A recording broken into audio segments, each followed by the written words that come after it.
भारत ने non basmati white rice के export को बैन कर दिया है। इसका मतलब ये हुआ कि दुनिया के कोई भी देश फिलहाल भारत से non basmati white rice purchase नहीं कर पाएंगे। और ये देखने वाली बात होगी गवर्नमेंट कितने समय तक इस बैन को कंटिन्यू करती है और कब इसे वापस हटाती है। जैसा कि ये आर्टिकल रॉयटर्स का है, देख सकते हैं, India imposes major rice export ban triggering inflation fears. देखिएगा कि ऐसे तो बैन दुनिया के अलग अलग देशों में हमेशा होते रहते हैं, कभी चावल पे, कभी आटा पे, गेहूं पे, ऐसे चलते रहते हैं। इंडिया केस में स्पेशल क्यों है, क्यों दुनिया भर में पैनिक मचा हुआ है, इस चीज़ को समझने के लिए आप यहाँ देखिए। ये एक शॉप है यूएस का, जहाँ देख सकते हैं कि जैसे ही इंडिया ने बैन डिक्लेयर किया उसके बाद से वहाँ पे जो चावल की पैकेट्स हैं उसको परचेज़ करने के लिए एक लंबी सी लाइन लग गई है।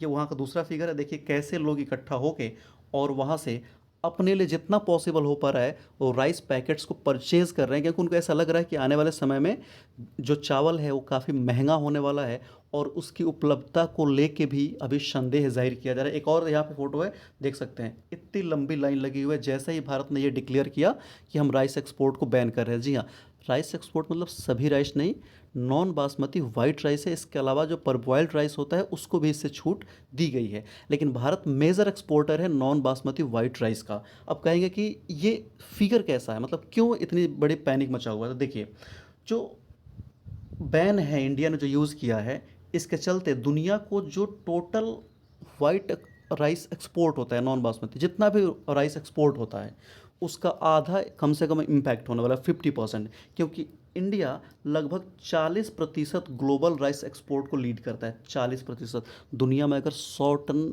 चावल बिक रहे हैं तो उसमें से 40 टन चावल सिर्फ भारत एक्सपोर्ट करता है, दुनिया का सबसे बड़ा एक्सपोर्टर है। और अगर दुनिया का सबसे बड़ा एक्सपोर्टर ऐसे बैन कर दे किसी चीज़ों को तो आप समझ सकते हैं कि इंटरनेशनल मार्केट में जो प्राइस है राइस को काफ़ी बढ़ने वाले हैं और मार्केट में फियर तो आना बनता ही है, ये होना ही वाला, होने वाला है। देखिए, अब सवाल उठता है कि भारत सरकार ने ऐसा किया क्यों है। तो सिंपल सी बात है कि अभी जो मानसून है, मतलब उत्तर भारत के बहुत सारे राज्यों में बहुत हैवी रेनफॉल देखने को मिल रहा है। मानसून के चलते जो फसल है वो नुकसान हो गए हैं। और पिछले एक महीने में लगभग लगभग जो प्राइस के रेट है इंडिया में वो 3% के हिसाब से हाइक किए हैं। इसके अलावा जो फूड मिनिस्ट्री है वो बता रही है कि भारत में जो पिछले एक साल में अगर प्राइस देखा जाए राइस के तो लगभग 11.5% बढ़ी है। ऐसे में भारत के सभी लोगों तक, गरीब से लेकर अमीर तक, सबको मार्केट में सही रेट पर, अच्छी कीमत पर चावल को उपलब्ध कराना भारत सरकार की जिम्मेदारी है। और सबसे पहले भारत के लोग भारत सरकार के लिए इम्पॉर्टेंट है। इस वजह से भारत में इस कीमत को कंट्रोल करने के लिए सरकार ने राइस पर बैन लगाया कि हमारे मार्केट के हिसाब से जब राइस हमारे यहाँ हो जाएगा, प्राइस हमारे कंट्रोल में रहेगा, फिर इसके बारे में हो सकता है कि बैन को हटा दिया जाए।